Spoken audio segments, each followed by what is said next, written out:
24 février 1891, 24 février 2022, voilà 131 ans qu'a lieu la bataille de Djenna. Cet événement majeur qui illustre à suffisance la résistance héroïque des populations maliennes à la pénétration coloniale française a été célébré dans cette localité du Cercle de Blas. Pour la petite histoire, la bataille de Djenna a été marquée par un suicide collectif des guerriers.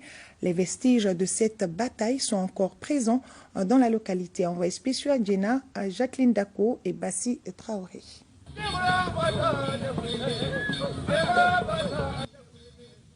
Fondée en 1700 par Kibarou Diarra, Djenna, qui veut dire j'accepte en bamalinkan, est un village qui s'est battu pour résister à la pénétration coloniale. Située à 37 km du Cercle de Blas, la commune rurale de Djenna garde jalousement une tradition qu'elle perpétue chaque année pour signifier aujourd'hui que le Mali n'a jamais été un peuple résigné. Ce combat pour l'honneur, ce combat pour la dignité, ce combat pour la souveraineté n'a pas commencé aujourd'hui. Nos aïeux nous ont légué des souvenirs et nous sommes venus justement leur rendre hommage. Nous avons fait ça pour rappeler au peuple malien que nous avons besoin de l'union sacrée autour de nos autorités. Ce festival nous rappelle une fois encore la nécessité pour nous unir, de resserrer les coudes, comme le dit un adage Bambara, Konakulu Djelé de Bebifo. Oui, aujourd'hui, plus que jamais, nous avons le devoir de cette union sacrée pour relever les défis sécuritaires et asseoir les bases d'un dialogue inclusif, constructif et de la réconciliation nationale pour un vrai développement durable au bénéfice de l'ensemble des populations maliennes.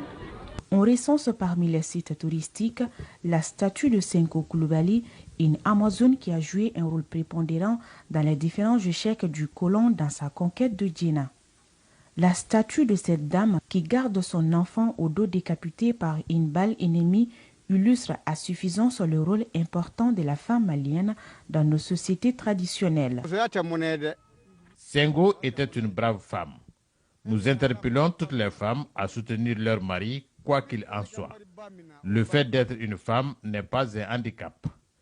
C'est elle le berceau de l'humanité. Senghor Coulibaly est un exemple et une fierté pour nous les femmes d'aujourd'hui. Son histoire nous enseigne qu'une femme doit toujours être aux côtés de son mari. Nous prendrons la relève de cette bravoure.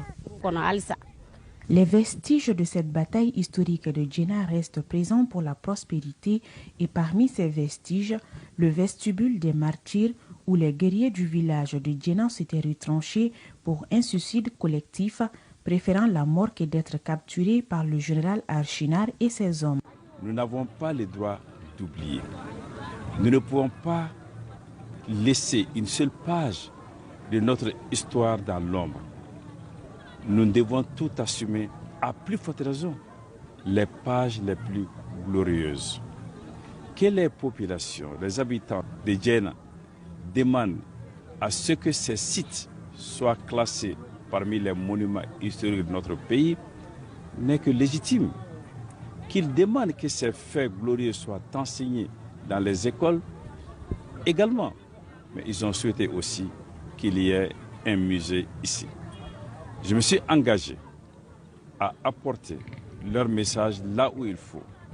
Mais allant au-delà, de remettre ma robe d'avocat et de plaider leur cause, j'espère que cette cause sera entendue. Autre temps fort de cette cérémonie, la visite guidée des invités au musée des armes de Djenna.